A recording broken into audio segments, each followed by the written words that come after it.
Miss South Africa 2024 Crown Chasers Season 3 has commenced last night. You guys know Miss South Africa has a reality show following Miss South Africa contestants where some of them are even eliminated, so it makes it a bit exciting. And it all started last night and the top 16 was even revealed by the end of it, so it's all very, very exciting. But what really annoyed me about Miss South Africa before we begin is that they literally basically posted their top 25 judging day video, which a lot of people paid to get on the same day that they were going to be dropping the top 16. So in my mind, of all useless things ever posted, this top 25 judging day is probably the most useless of all. I feel like the top 25 judging day should have been posted at least a week in advance of Crown Chasers beginning,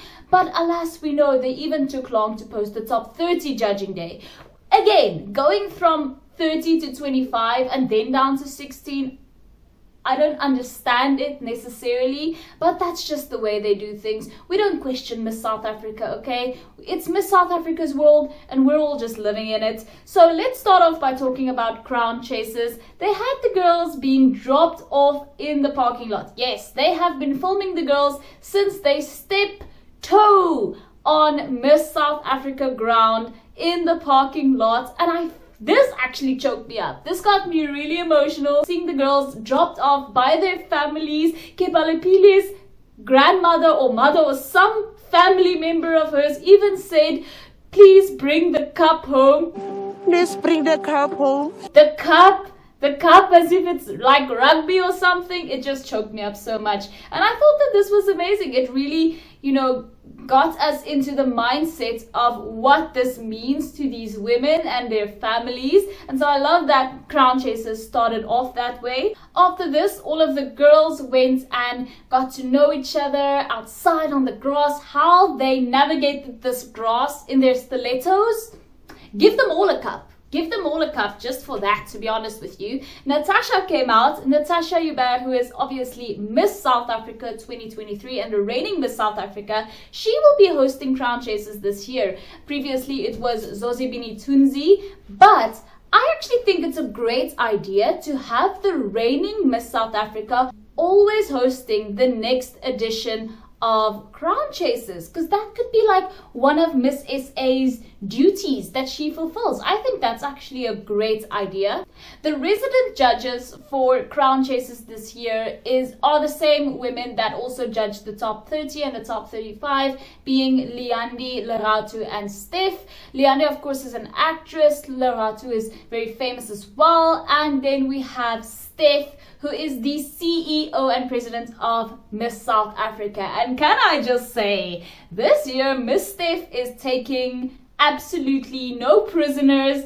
I'm getting really cutthroat vibes from Stephanie Veal this year, and it actually makes me so excited because you know what, this is her baby, this is her thing, and she needs to ensure that she chooses the best possible representative to work for her as Miss South Africa. So they started off by showing some highlights of the top 30 judging day, which I have covered extensively, so feel free to go watch those videos when you're done here. But what really stood out to me was the top 25 deliberation talks, because it was pretty cutthroat, like I said before, but Steph brought up something about whether or not 29 is the right time to be entering Miss South Africa. And, she was sort of questioning it. But the question is, at 29, is this the time or... So judges, have we made our final decision? I don't know where that came from, because pageantry as a whole is moving on from age restrictions. So I don't know why the Miss South Africa organization would still be hung up on something as trivial as age. The most shocking elimination for me was Marjorie van Jaarsveld, because what she said at top 30 judging day about doing this in honor of her mother was so touching to me, and I'm pretty sure to a lot of viewers as well and supporters of Miss South Africa. But I got to thinking about why perhaps she was eliminated, and maybe it had something to do with the fact that she said something that we, the audience, might have liked to hear and that choked us up a little bit. But as those three women sitting there, especially Steph being her future boss, maybe it's not the best thing to say when doing a job interview. Perhaps they wanted her to say something a bit more in line with empowerment or, her advocacy, and not necessarily just saying that she's doing it in memory of her mother, which could lead them to question whether or not she's actually there for the right reason. I suppose that's what's going on in my brain as I try to compute how Marjorie didn't make it into the top 16. They also showed some highlights from the top 25 judging day, which, as I said, was posted practically at the same time as Crown Chasers Season 3 Episode 1. I mean, I didn't even know it had been posted until I saw that the top 16 was being revealed in Crown Chasers, and I paid $50 to watch it. So there's that. But whilst the judging day content wasn't necessarily up to scratch, in my opinion,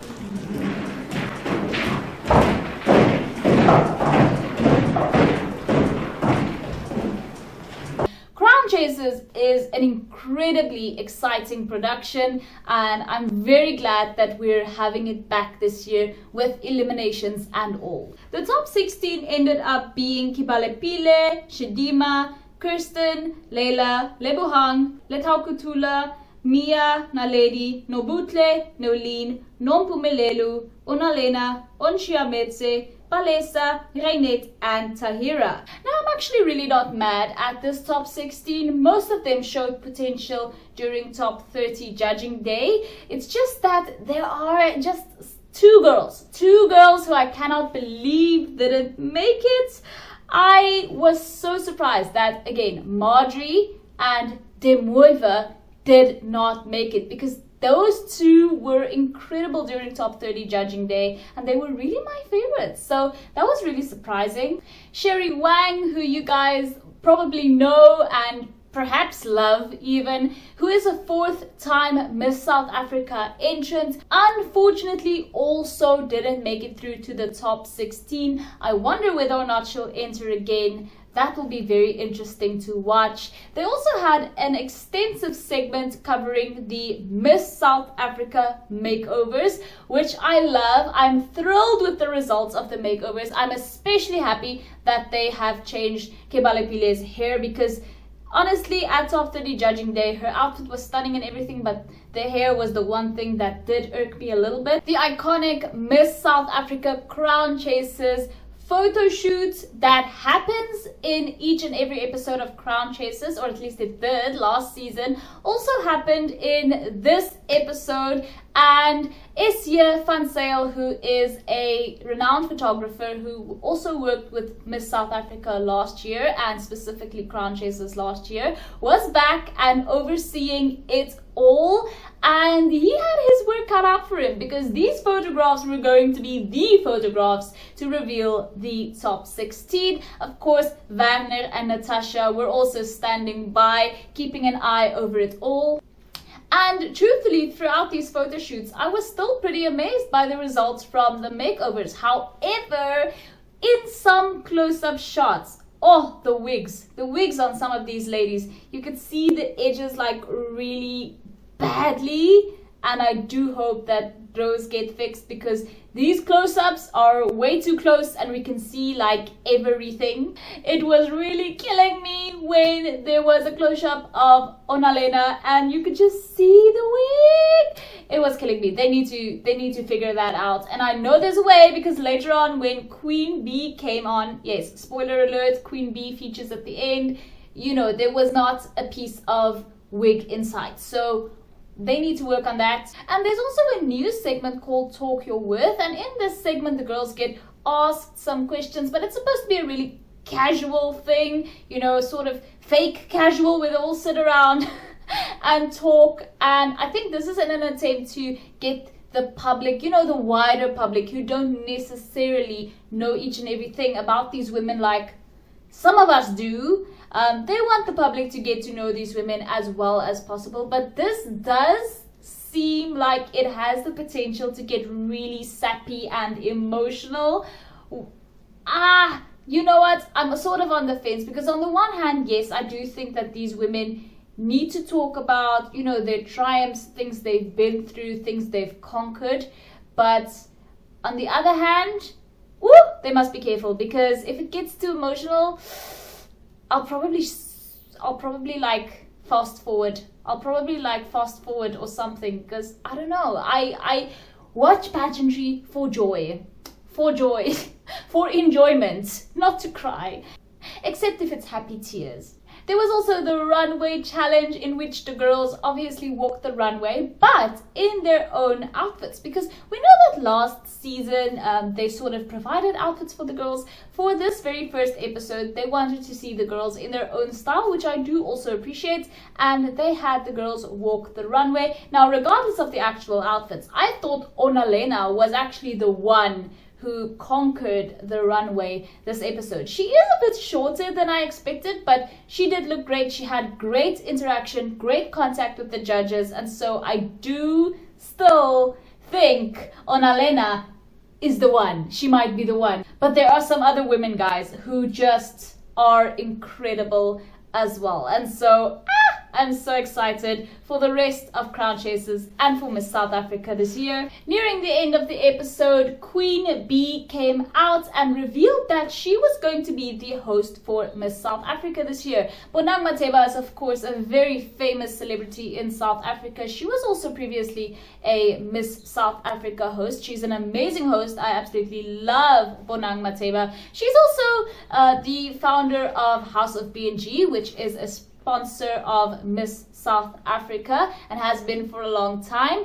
The finals of Miss South Africa, guys, is the 10th of August at the Sunbet Arena in Pretoria, and I have known this for a while because I'm already booking my flights. I have decided that I'm going, not only because I want to go to Miss South Africa, but because I have not loved a Miss Universe the way I do Shanice Palacios from Nicaragua since Zozi, and so I am very excited to go to Miss South Africa and perhaps breathe the same air as our beautiful Miss Universe. So after Crown Chasers eliminates, I think it will be 4 more girls, we might get stuck with a top 12 at finals on the 10th of August. So I'm so excited, guys. Let me know what you guys think about Crown Chasers. Let me know what you think about our beautiful top 16.